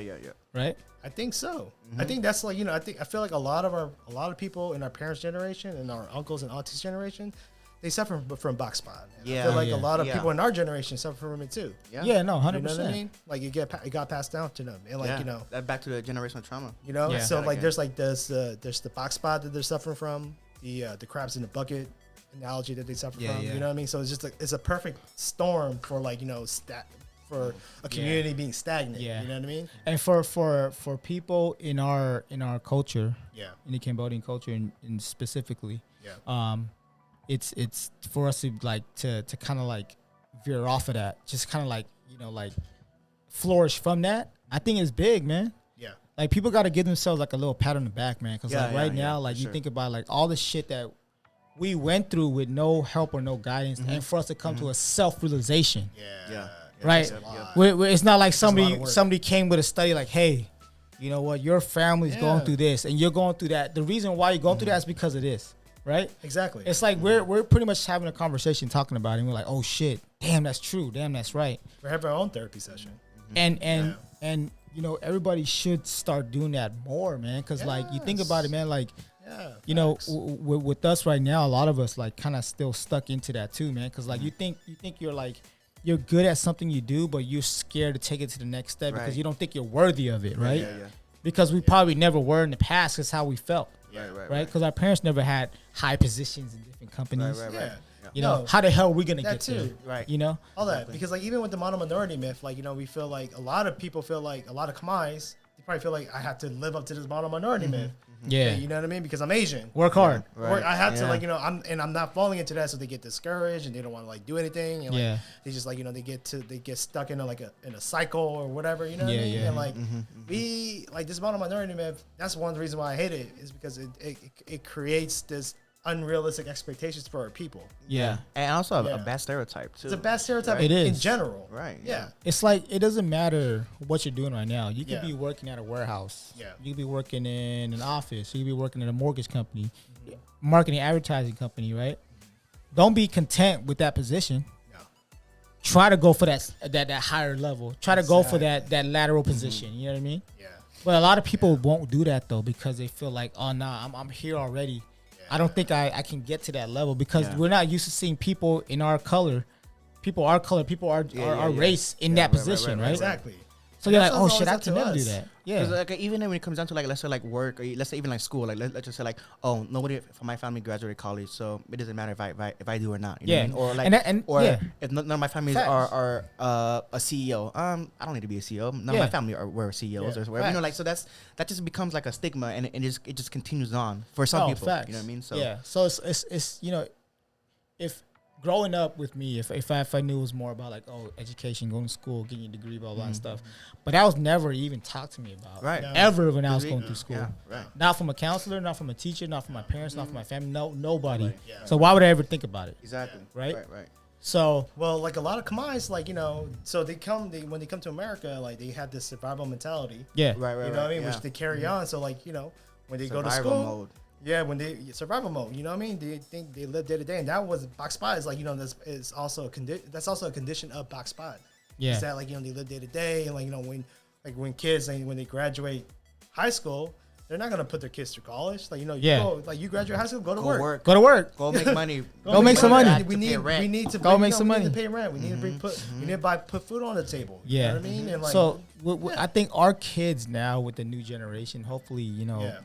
You know, we don't continue that cycle. Yep. Sure. You know what I mean? Hopefully we can, you know, understand how it is to survive and to flourish and to like live in America, right? Fuck surviving, first of all. Yeah, fuck surviving. Fuck surviving. You know, you want to flourish. You want to like, you know, you want to do better for yourself. Yeah, you know How you gonna take advantage of being here? You know what I mean? Exactly. And there's ways of doing that. You know, but at the end of the day, like we got to be able to like, you know, like come to that realization. It's like, damn, you got to do more to get more. Well, the thing is, that too, definitely. But the thing is, we have to like share knowledge. That's big. You know what I mean? Like, exactly. Because like a lot of Khmers, a lot of young Khmers, they don't really have anybody to look up to because they can't learn from their parents. Because their parents, they're, you know, the unfortunate casualties of war. You know and they can't even communicate sometimes. Exactly. It's hard for them. It's so hard for them to communicate, and a lot of them, they're maybe just working 2 jobs, 3 jobs. Yeah. And you know, they're just so busy that they don't have time to instill some of these the knowledges to like, you know. Would you say that's fair? That only maybe 10% of us can efficiently communicate with our parents in Cambodian? Maybe less than. I talk to my mom in English. Yeah, what I'm saying, right? Well, think about it though. Well, the good thing is because your mom's a little bit younger too, Yeah. and you know she did do some schooling a little bit here in America, so at least she learned English at an early age. So that of course that helps, and because you know not everybody are able to speak English to their parents. You know what I mean? Like not a lot of people can. You know, and that is the hard part because it's just that barrier. You know, where like. Sometimes it can be hard to communicate. Hey, fuck about spot, right? Because like a lot of like let's say like our generation, even younger, a lot of them grew up not even probably speaking any Khmer at all in the household. Some of them only spoke English or especially just younger than us. Yeah, speaking only English. So sometimes it could be hard for them to communicate with their parents. Yeah, you know what I mean? And that kind of separates a lot of history, a lot of culture because of that, and that kind of sucks. Yeah, like, but it's up to us though. Like, you know, our generation to like, you know. We're at the age where like we're able to be mentors. Yeah. Because we got the life experience. Not all of it, but some of it. Some of it. And we you know, we're enough. Yeah. But then and on top of that, we understand we understand credit. Yep. We understand finance. We understand, you know, all that. You know, we understand how to navigate in corporate America. Yep. So like, you know, it's up to like people like us to like, you know, okay, you know, we gotta take people under our wing. Yeah. For some people, it may be unnatural to be a mentor. You know what I mean? Which is, it's not for everybody. It's not for everybody. Not everybody has that in them. Yeah. But if you have it in you, take it, like, you know, why not? Take somebody under your wing and just like, you know, give them knowledge. Because like, the thing for me, like, you know, I was very fortunate to have like 2 uncles who was like, you know, who kind of raised me as their son. Kind of like, you know, provide that mentorship towards me. It's good to have. So like one of my uncle, I'm about to plug right now. He owns a owns Common Collective on Anaheim and Stanley. Ooh. Okay, nice. Okay. Yeah. So he's it's a marijuana dispensary. Marijuana dispensary out there. I mean, go shop. When you say collective, it's recreational. So like, hey, a business. If you're into it, if you're into it, a lot of people are. So go check it out. Nothing wrong with it. Yeah. So like, you know, he taught me the streets. He's a surfer. Yeah, he's a surfer. I know who he is. Yeah, you know what I mean? Like, you know, he taught me the streets. He taught me, like, you know, how to conduct myself in the streets, how to, like, you know, just be around, you know, being in Cambodia town. Yeah. On the other side, I have my other uncle who's straight. he went to school. He got a bachelor's degree. He lives in like the suburban home or whatever. Like like paying HOA and all that shit. HOA. You made it when you. Oh, he paid association. When you pay HOA, you made it. Yeah, you made it. You paying the extra money for association? Yeah, you made it. So you got like a little bit of both. You got best of both worlds. So that's dope. So like my uncle, like they've always like gated community. Both uncles, like they kind of like they've always invested in me. Yeah. Okay. You know what I mean? And these uncles are brothers? No, so they're actually not even my blood. They're just okay. They're just like uncles. They're my in-laws. In-laws. Okay. But I know them my entire life ever since I was born. So to me, they're family. Hell they yeah. are blood. Hell yeah. They are blood to me. So yeah, that's cool to see like best of both worlds, man. Yeah, that's awesome. So like for me, I've learned like the fact that they pass knowledge down to me. My mentality is I got to pass it on. Yeah, facts. Yeah, you know right. What I mean? I got to pass it on because like they did everything for me. Sure. They saw me growing up on Alamitos and like in the shit that I grew up with. I gotta do the same for somebody who wants to listen. Obviously, you don't want to listen. Nobody, we don't have to waste our time. No, facts. Yeah, but you want to listen. Then we can do something. Yeah, exactly. You can get out of that shit. This reminds me of the song "Middle Child" by J. Cole.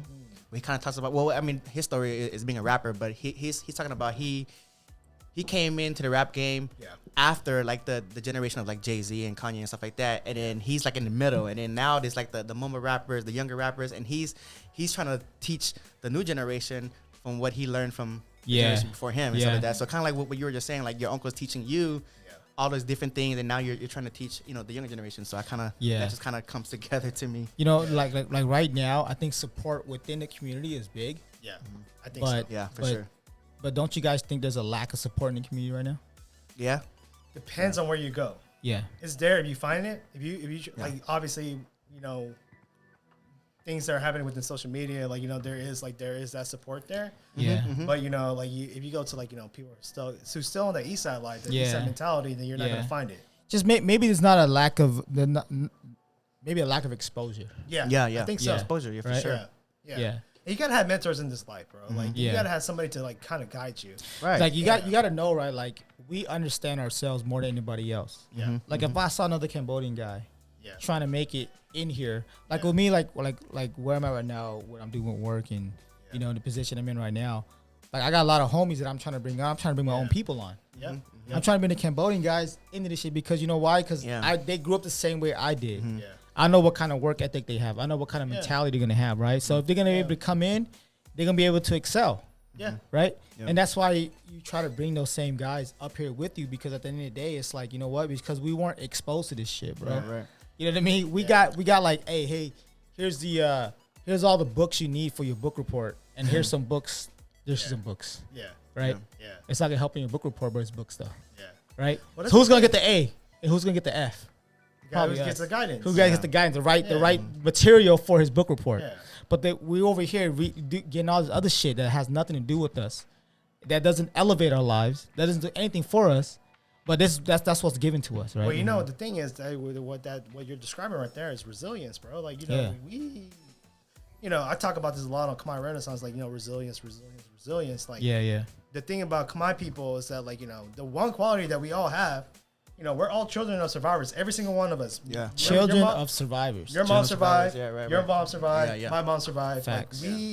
Like our family made it out. Yeah. 1.5, Not 2 everybody million people died. Like they made it. Right. That's why shout out to Khmer Ninjas for making that shirt. Raised by refugees. Raised by man. refugees. Speaking of Khmer Ninjas, though, you know what I mean? Plug it. Raised Khmer Ninjas. Raised by refugees. When I wear that T-shirt and like people see that shit, they're like, damn, like what? Yeah.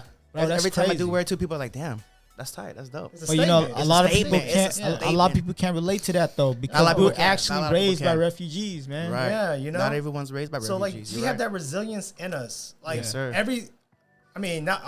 every Khmer person went through the Khmer roots, but most did.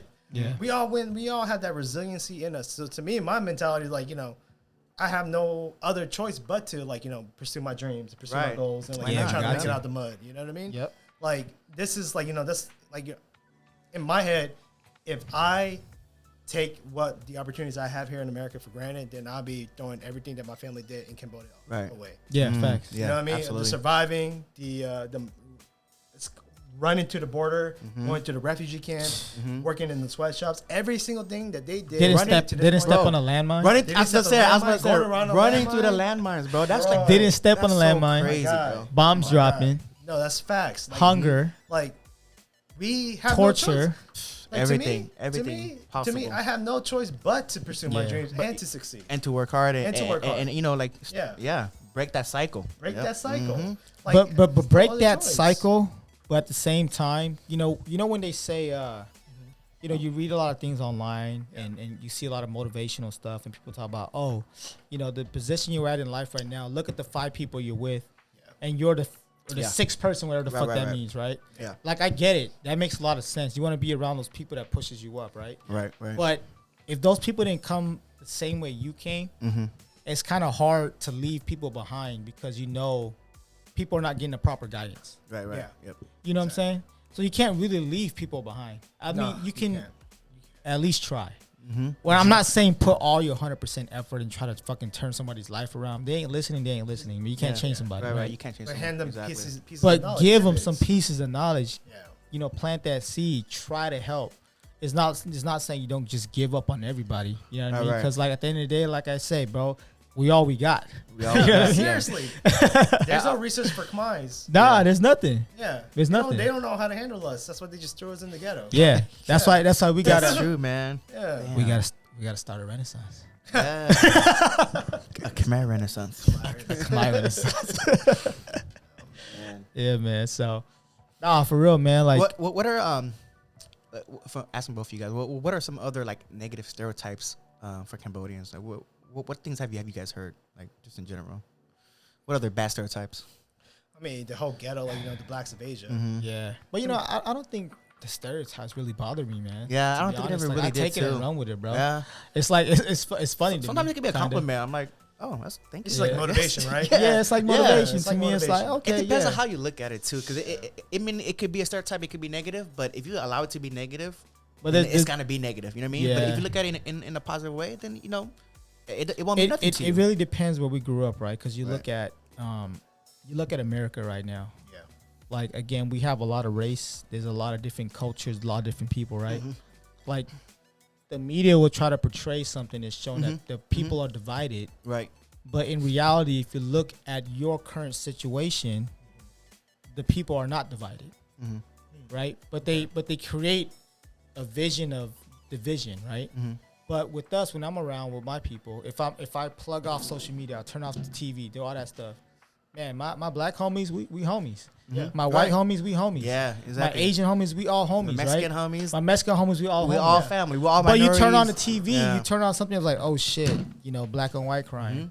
White racist white woman. Well, they blah, make blah, blah, blah. So they make money off off the stereotypes. So one of the things, one of the dark things about advertising is that they pay. So the media, the more people they got viewing, all this bad shit, all this division. Yeah. The more opportunity to make revenue off of advertising. Yeah, of advertising. Right, yeah, right, facts. You know what I mean? Facts. So if you have if your ratings are high, people are watching your news network, and you have a lot of viewers. Yeah, that's a lot of opportunity to get your your brand. To get your brand out there. To show brand out there. Yeah, put it in front of eyes and stuff. Yeah, so that's money, bro, and that's the one thing that's always pissed me off is that the media that's their recipe. Yeah, no, you know that's how I just want people to understand. Don't listen to that. Yeah, listen, watch what's around you. Exactly. What's really if you're not going through that, then don't let that bother you. Yeah. Just know what you're going through, and that's it. You know what I mean? Well, that's the whole thing too. Is that's why for us as Khmers, that's why we kind of have to start telling our own stories. Yeah, we have to. Right, exactly. We have to separate ourselves from the stereotypes. Because everybody grew up different, right? Just like you mentioned earlier. Yeah. Right. You grew up on the rich side, Netmian, and then the cross side. Both sides, yeah. You might have somebody that only grew up on one side, which is right. the rich side, yeah. and we could put this podcast out. They're like, what are they talking about? Yeah, they don't know. Yeah, what do you mean? What do you mean Section 8? What do you mean welfare? They struggle. Food stamps. What is that struggle? Struggle? I'm Cambodian. I didn't struggle, but that's okay though. Yeah, right. Because that's how they grew up, right? But I think you should know that you have a responsibility. I don't want to say you have a responsibility, but you should look into maybe, using your experiences, whatever you had to maybe pass that down to your people to help them grow, because you got to understand where the other side grew up too, though, right? So and that's not on purpose. It's not because they want to. It's because you got to understand the history behind it. Yeah. The original drama. Yeah. Back spot. Crabs in the bucket, right? And we bring all these back, I love how we continue to keep using these. I love that.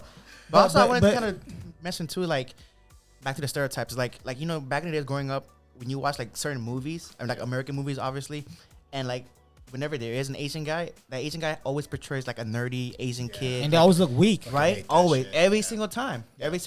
More up until maybe more recently, then you start seeing like Asians actually playing like main characters, like a tough person. You know what I mean? But before, it was always that nerdy Asian person. Yeah. Whatever Asian character was playing in that movie, it was always nerdy. I hated that shit. Steven Yeun. Oh yeah, he broke barriers. He broke barriers. I love that guy. Yeah. See, that's why I watch a lot of like foreign movies. Yeah. Like you think about, they represent us. Yeah. You think about growing up in America. Yeah. All we watched was movies about black heroes. Yeah. White heroes. Yeah. And stuff like that, right? But we don't grow up watching heroes like us. Even just an Asian in general, even just Asians in general, like a superhero or Bruce like Lee. We got character. Bruce Lee. We got Jackie Chan. We did have him for a while. Right? Yes, we did for sure. So but besides that, besides that, but we didn't. But now you're starting to see a little bit more. Exactly. Now you're starting to see a bit more. Exactly. Well, there is an Asian consciousness that's happening right now. Because Asian consciousness happening right now. There's an Asian consciousness happening right now. I love Khmer Renaissance. Stop Asian aid. He loves that term. It's freaking bringing it up. There's an Asian consciousness happening right now, and like I feel like this is the perfect opportunity for like Khmers to have their voices. Because, people are listening now. Yeah. People are actually like taking the time to like, okay, let me hear what these guys are talking educate about. myself. You know what I mean? Exactly. Yeah. So for me, it's like when I create Khmer Renaissance, like I need to like take advantage of this exposure that we have. There's an audience. Right. Especially now, Especially now, there's an audience. So like Khmer Renaissance was the opportunity to like look, let's start telling our own stories. Because the one thing I got really tired of is seeing documentaries and seeing cover bands and filmmakers telling Khmer stories, but they're not Khmer. Right. And no, I don't want to shoot them down because they do a lot for our culture. Right. Yeah, you know what I mean? Like but all that. It might not be as authentic as what we know. You know what I mean? Exactly. But the thing is, I respect that they are at least giving it the exposure that we need. Yeah. So that's already great. Yeah. You know what I mean? So the only person that I would trust is Angelina Jolie to share our stories. Shout out more Angelina often. Jolie. Yeah, I'd still marry her. That's cool. For sure. She looks like old now. No, Christine will be my my wife very well. I have 2 wives. Fuck it. You have 2 wives in Cambodia? No. Back in the day, you could have multiple, but this is not back in the day. Though. Man, you have multiple wives though. I'm being that mean one time. No, but like people are listening now. You know what I mean? People are listening. People are listening, and like no knock to the non-Khmer folks who created things for us, created content for us. Yeah, because they did a lot for us. But now, like, look, the fact that you guys are having this podcast right now is like a testament. Like, look. We are finally utilizing our skills and the things that we've learned in this country and trying to give a platform for Khmer folks. You know what I mean? We all need to find our own lane. You know what I mean? We all need to find our own lane. And like Khmer Renaissance was like birthed out the fact that like I wanted to create a lane for like for us to tell our own stories and like to tell stories that only people in the Khmer community know about. They understand. You know what I mean? And for others to learn about too. So that's great. Yeah. So like Khmer Renaissance is like like the whole bakspa, crabs in the bucket, see some mud, rosare soti, all that, krung, katil. Yeah. Like these are things that only like our culture knows about. Only our people know about. Yeah. But people, when you create like especially right now in the age of social media and Instagram. You create shareable content, things that looks good aesthetically, right? Yeah, exactly. That's the reason why I feel like what you're doing is different. Yeah. The visuals definitely gotta stand out too, because nice. I can't take credit for that. I gotta give a shout out to the guy who made my branding. Okay. Shout out to him, man. Shout out to him. Is this? So this guy, this is a good friend of mine. His name is Christopher Reeve. He's based out of let's hire him. REATH. So he's Khmer graphic designer based out of San Francisco. Like he worked for like Facebook. He worked for Slack, which is a messaging company. Oh hell yeah! Yeah, so he's been like, he's big. He's doing his thing. He's doing his thing. You know what I mean? And like right now he's freelancing, but like he helped me with the branding, and for me like we kind of like approached it like an advertising marketing perspective. So we kind of like had this like little kickoff and all that, and like we're on the same page of what we want to do with the branding. So he helped me out with that, and it was like real professional and all that. So he was a guy who he was the mastermind behind the entire like branding. Like I did nothing. I just told him. But that's very important because especially when it comes to social media, people lose interest quickly. But when things stand out, because people are very visual nowadays, so when it catches their attention and they have something to read and the story is very articulated, they will be drawn into it and read more about it. Look, you gotta like right now everything. But that goes back to marketing. So I see it makes sense because you're a marketing genius. So everything has to do with like aesthetics. You know what I mean? Aesthetics, making things shareable. Yeah, you know what I mean? Because like people like to share things, and people like to like and especially here, like especially for Khmer culture, there's nothing shareable.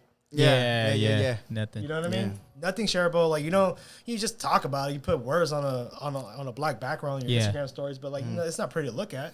No, it's not. So it's not engaging. It's not captivating. Exactly. You know what I mean? So Khmer Renaissance was a way for me to like, okay, let me make some engaging content that only we know about, but make it engaging and captivating so that people outside the Khmer community can like look at it and really try to understand what we're about and who we are. Yeah, and get drawn into it. Yeah, because I think right now, even with the Cambodian community on social media, it's a pretty tight-knit community. Right, yeah. It is. Yeah, for sure. And I think people are kind of elevating their game and what they're doing.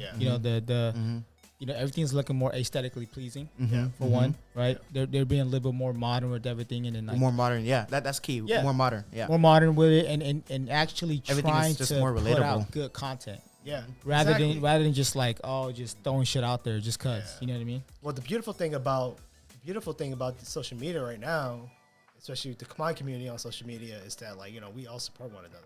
Yeah, we all follow one another, and that's awesome because like kind of back to what we were talking about, like we all got to support each other because that's the only way our culture will stay alive is if we keep supporting one another, So the thing is like we got to support one another. Like this is not backing like the Khmer Rouge case. We're like we're competing with the same bowl of rice. Hey, we're not creating abundance all around. We all got to come up. We're not competing for the same bowl of rice. We are not competing for the same bowl of rice. We literally can make money, more rice, make more rice, and more plates for everybody to eat. We can own rice fields, bro. We can own rice fields together right now. So there's no point of competing with each other. And that's what I love about what's happening right now. This like golden age of like Khmer social media platforms that like we're all supporting one another, we're following one another, we're sharing each other's shit, and I love. And not even asking for like promotion, no pays, and all that. I think COVID played a big part in that. Sure. Just a shutdown. For sure. The shutdown. People going back on social media, people going to see things, and it allowed kind of opening your minds, kind of like get creative. Maybe you should give your own people a chance. See what they're doing. See how their work is. You know what I mean? Well, you guys, your whole thing was birthed out of COVID, right? Yeah. It was birthed out of that. Facts. That's how we started. Renaissance too. Exactly. Same thing. So it's like, what's funny because back to showing the support stuff. Like when we first started, like we weren't considering ourselves like. We didn't even know what we were. We just like, let's just do a podcast. Let's just talk about whatever. We didn't even know who it's going to attract or whatever. But like when we first started though, we had so much support from the Cambodian community, and we weren't expecting it. We weren't asking for it. We weren't even like trying, but we just did. And so just seeing that was already beautiful because like I think that's what drove us for it. That's what drove us more to continue to keep going on. It came organically, right? Yeah, and then it just felt like fuck it, we gonna go with this lane, man. Because like especially in the beginning too, like when we first started, like the famous Instagrammer, YouTuber, social media guru, Hella Chley, like he showed us love from the beginning. Like he showed us love, supported us, and like we didn't even know what the heck we were even doing yet. You know what I mean? He's a pioneer too. Right, he's a pioneer. He's a pioneer for sure, man. Yeah, so he showed us love. He should be getting more respect than he should right now.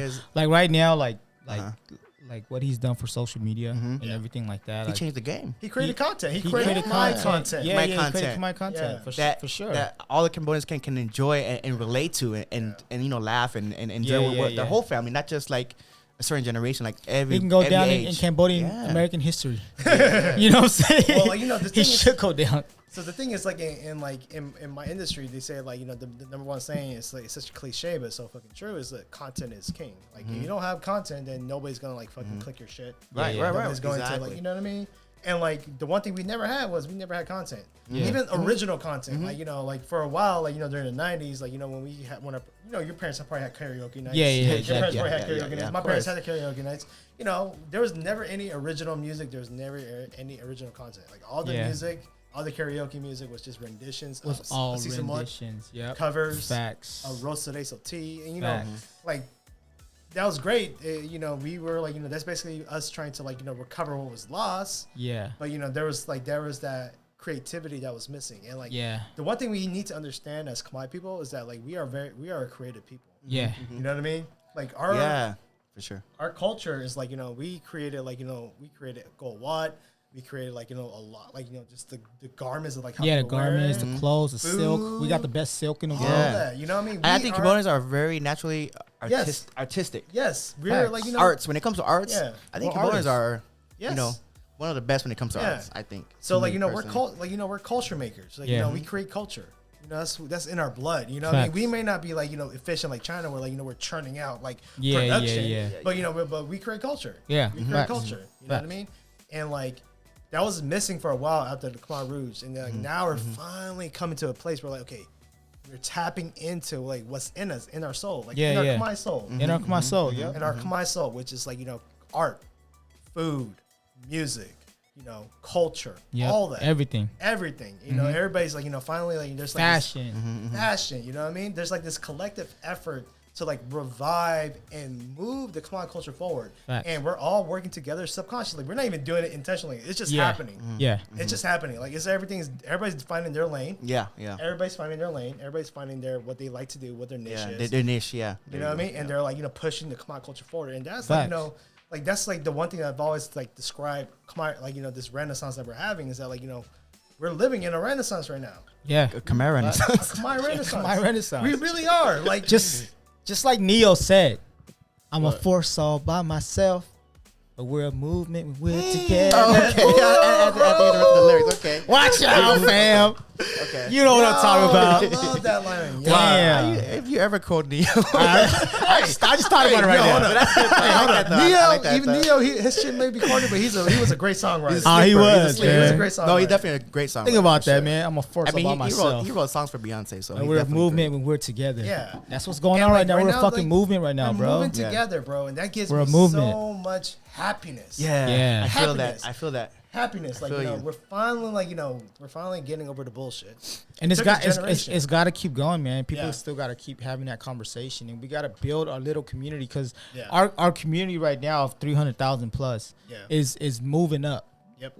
And with the new generation, we're churning out kids. You know what I mean? We're having kids. We're having kids. Our kids are growing up. Now our kids are gonna be growing up with Asian American parents. Our kids gonna be growing up with parents that speak fluent English. Our kids gonna be growing up with parents that's gonna be involved with them when they want to play sports, when they want to go into academics, when they want to go into all this different stuff, right? So we gotta know for a fact, like we are right now molding the next generation. We are. It really is up to us. It is. It's up to us. Just as much our fucking the 30-year-olds. Yeah. You know what I mean? But just as the much 20-year-olds are molding the next generation. We're molding the next generation. Do you also feel like because it's a different generation now that the culture is getting lost a little bit because the generation that keeps on going. None of us are really speaking Khmer anymore. None of us know how to read or write Khmer anymore. Our parents are starting to speak English now. A lot of us don't even speak Khmer anymore, and our kids more than likely is not going to speak Khmer too because So do you feel like? Are you guys kind of afraid that we're going to be losing the culture as much as we're trying to mold it? So for me, I've already come to terms with that. Okay. Yeah. It's going to happen. It's going to happen, right? It's going to happen. Maybe somebody, and this is a call to action. This is a fucking call to action. Maybe somebody, just like how they teach Black history at school, maybe there's a curriculum that can teach you about Cambodian history. There is. There was when I was in college at UC Long Beach. And we should tell our kids to make sure they take that class. If it's online, if it's at a university, whatever it is, if they have it, take it. Encourage them to do it. Of course, it's not as much as before. Maybe because remember, like at Wilson, there was a Khmer class. I heard it's no more, right? Oh yeah, they took it away. Yeah, of course they did. Of course, with budgeting for school and stuff like that. Yeah, I had it in middle school. Things get eliminated all the time. Yeah. So there's no more funding. There's no funding for one. Yeah. See. But who's providing the funding? I remember back at like different like Cambodian temples, even the one here in Long Beach next to Mary Butler Middle School. I remember there was they used to do like a Khmer class on like Sundays and stuff like that. Yeah, but that's no longer there. But here's the thing though, right? Because this Cambodian New Year's, I took a couple of the homies and I took my girl. We went to a temple. Oh, the temple, right? Yeah. I went to the temple and I got blessed at the temple, right? Yeah. And we went there. We didn't know what to do, but we went in there. We talked to the monk. And then we was asking, hey, we're just here trying to get a blessing for Cambodian New Year's, blah, blah. Educate yourself. So we're in there and we're getting a blessing. And then there, a couple old ladies were in there. Yeah. And they came up to talk to me. They was like, oh my God, like, you know, you don't see your younger generation, like you guys coming into the temple like this. Mm-hmm. And I was like, when I was talking to her, I was like, yeah, you know, I'm just trying to come and try to build a habit of coming every year to make sure I'm at least, like, and they go there every single time to try to preserve the culture, the temple culture, right? Like without the older ladies there right now, who's gonna continue that? Right. Who's gonna continue that for them? For them, that's their life. The monks, they wake up every morning. They go early as fuck. They make the food for the monks, and the monks get food to eat, right? Yeah.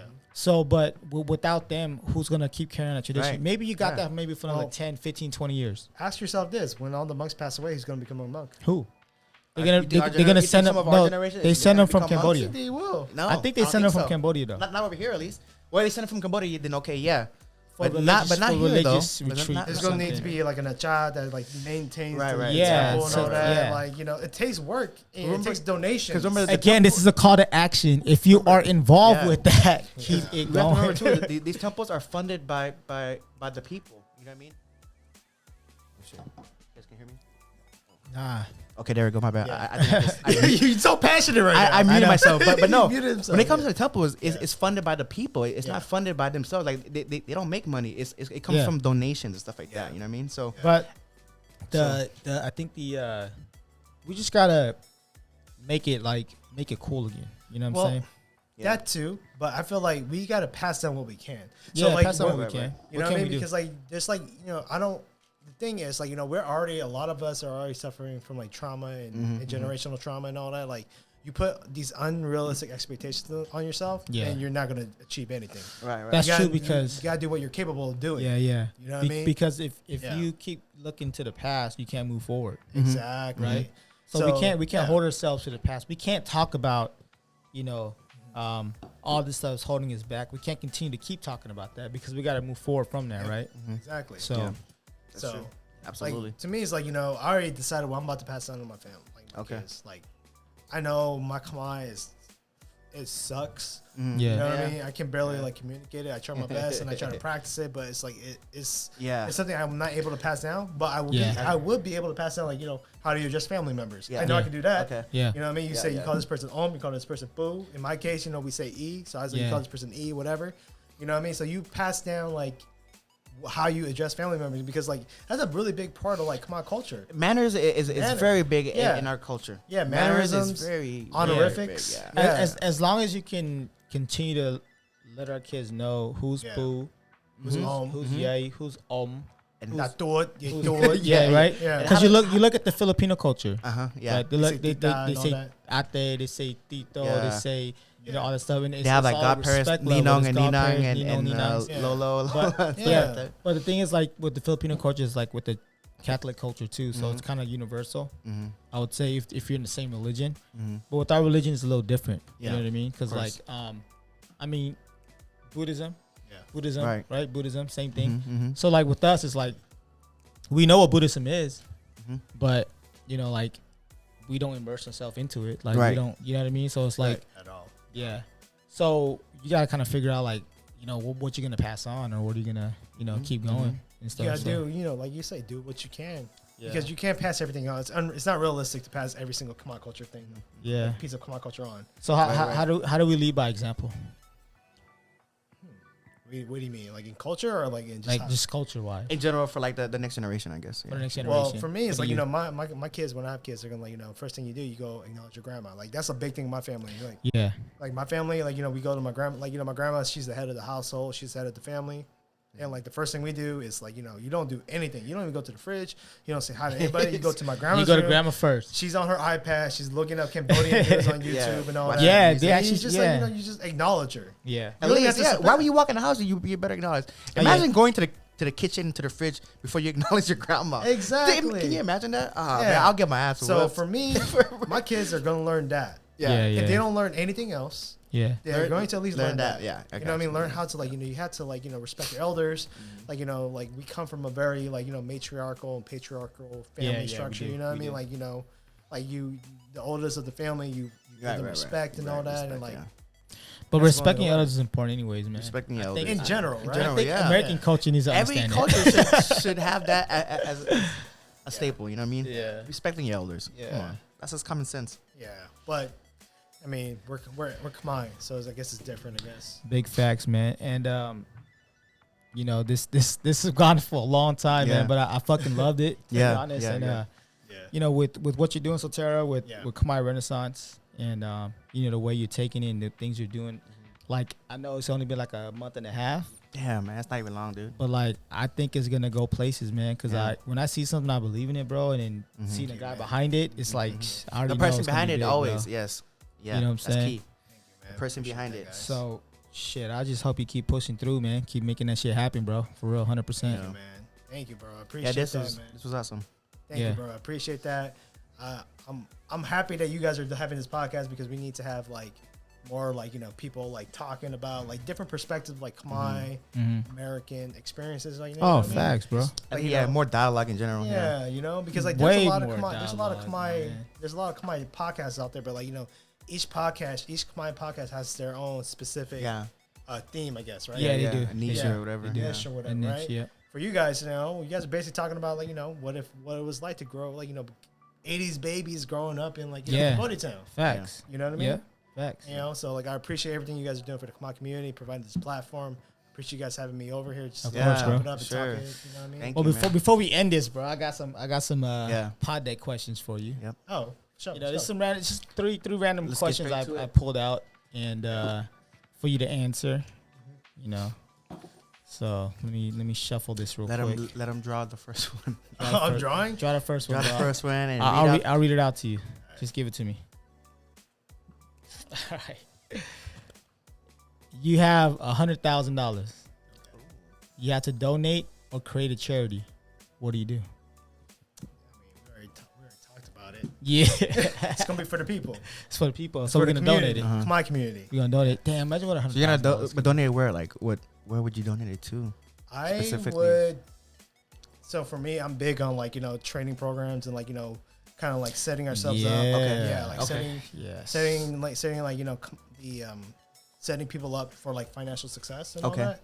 So I'll find some way to contribute in that lane. You know what I mean? Gotcha. Like, we need to, like, be able to, like, build for ourselves and, like, create for ourselves, like, build a life. Yeah. Okay. So let's dig a little deeper, right? 100,000. You can pay somebody $20,000 a year. Okay. For 1 day a week. 1 day. That's a lot of money. 20K. Okay. It's super part-time, right? Okay. You split that shit up 5 ways. You have one teacher that teaches about finances. You have one teacher that teaches about Cambodian culture. You have one teacher that teaches about Cambodian food, cuisine. Oh, the other one that teaches you about the language. Reading and writing. Okay. And the other one that teaches you about real estate. Damn, business, bro. real estate. Okay. That's deep. 20,000. Who wouldn't take $20,000 to teach once? I mean, for, like, people, like, in the Khmer community, they, $20,000 working 1 day a week. That's nothing. Yeah. That's nothing, bro. Take that shit. Yeah, like, shit. And, like, the money, the gift of, like, giving back. People, there's no value to that. There's no value for that. Yeah. So the funding, whatever of the government funding, send us some money, 100K. We're gonna put it to good use. Shoot it through. We're gonna put it to good use. All right, I got another question for you, bro. Right. What's the worst job you've ever had? I would say the worst job I ever had was when I was in college. I was I applied to be a tutor. A tutor? Yeah, and this is like during the George Bush days, was like the No Child Left Behind Act. Oh, okay. So there was like funding to like fund like people in underprivileged like neighborhoods like to get like additional funding for schools and tutoring and all that. So I signed up for an organization that received funding from the No Child Left Behind Act, led by George Bush, and it was like a shit show. And like, damn, it sucked because like that showed me where that money was going. But, you know what I'm saying? Because like it's like, okay, yes, the intention was there, but it's just like it was all fucked up. It went to the pockets. When I went there, I got applied. It was a group interview with like 15 other tutors, and like they were saying, okay, you're doing this, doing that, and then they let you go. They assign a kid to you.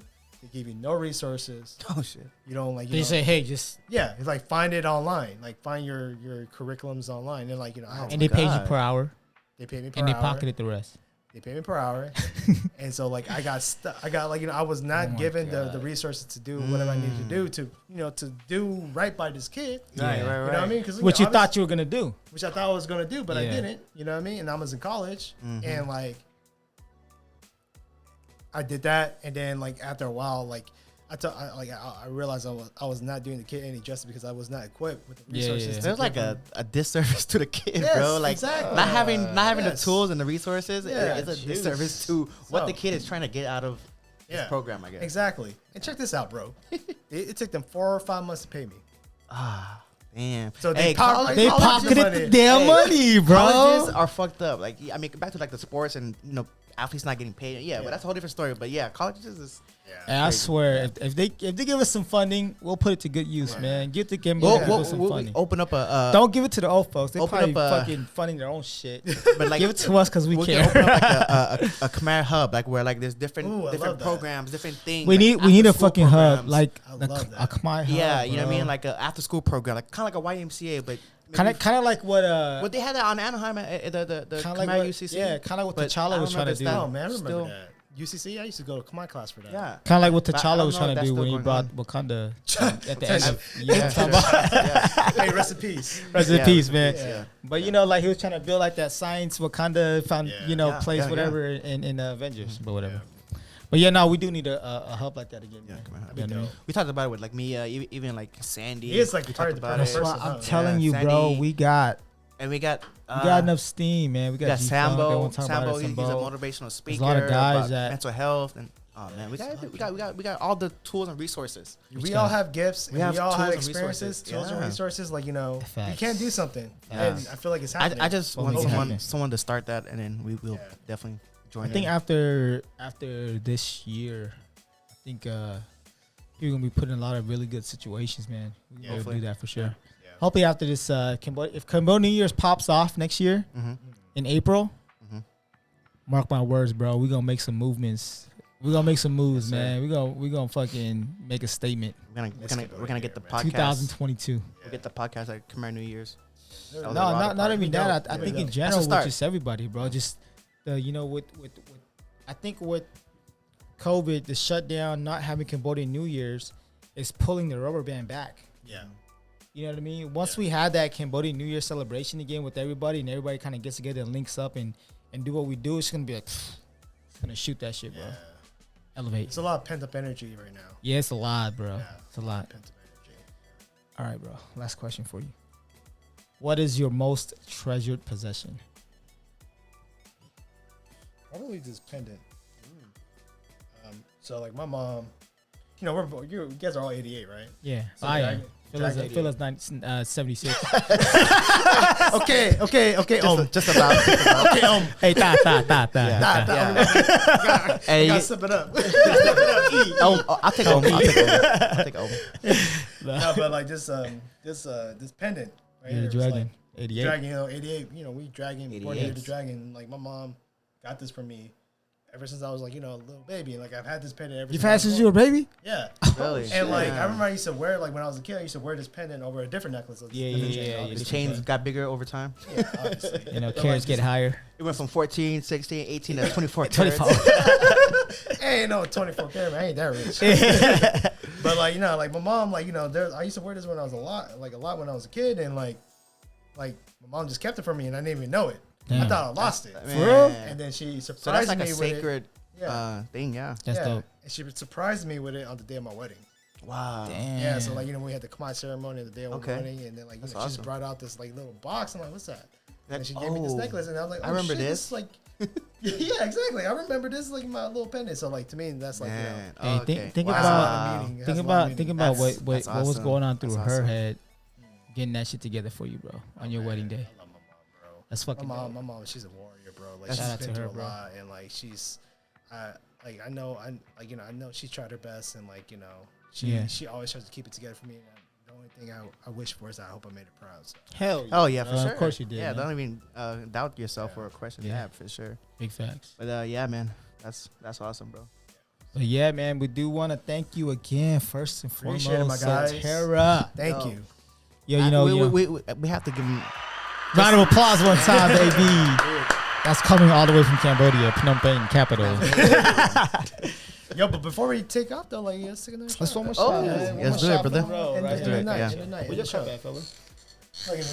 Hey, while I'm pouring the shot up, Sotheara. Yeah. What do you got to say to the closing to the session of podcast community people listening right now? What do you got to say to them, bro? What are your last words? Some closing remarks. My whole thing is, thank you, guys. Sir. Like, we have a duty and an obligation as like Khmer, young Khmers, because I'm going to assume that your audience is probably like our age or younger. Yeah. You know what I mean?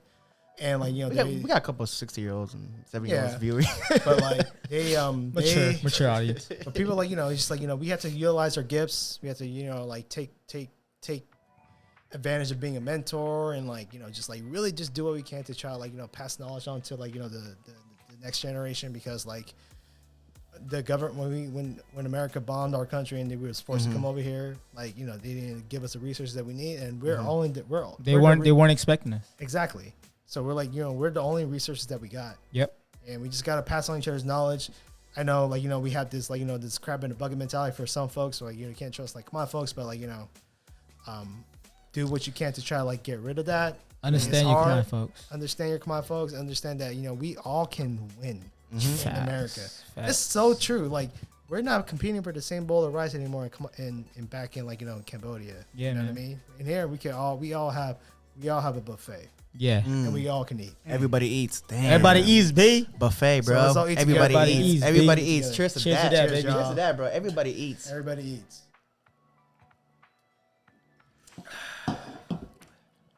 Oh. So they chumped me. Yeah, man. Let's close this out, man. Thank you so much for your time, bro. We appreciate you coming on, man. Yeah. This is awesome, man. I hope a lot of people that do listen or watches this get a lot out of it, because man, I learned a lot. We talked about a lot of really good things. We went over a lot of stuff, and I learned a lot. And I'm sure everyone else will too. Yeah, and I think this will help elevate yourself. You know what I mean? Yeah. Tap into your Khmer consciousness, man. Tap into your Khmer conscience, bro. Tap into your Khmer consciousness. Yes, sir. Yeah, let's go. All right. Close it out, Danny. Yeah, so we want to, just thank you guys for tuning in with us, and we're gonna come back with some more fire shit. We already started with some haters. I know. From Sotheara, the man set the tone. himself. Sotheara came here and set the tone, bro. He came out hard like wood. That's hard. Yeah. But yeah, thank you guys for tuning in, man. Session of podcast, man. We still here for you. Peace out. Thank you. Peace.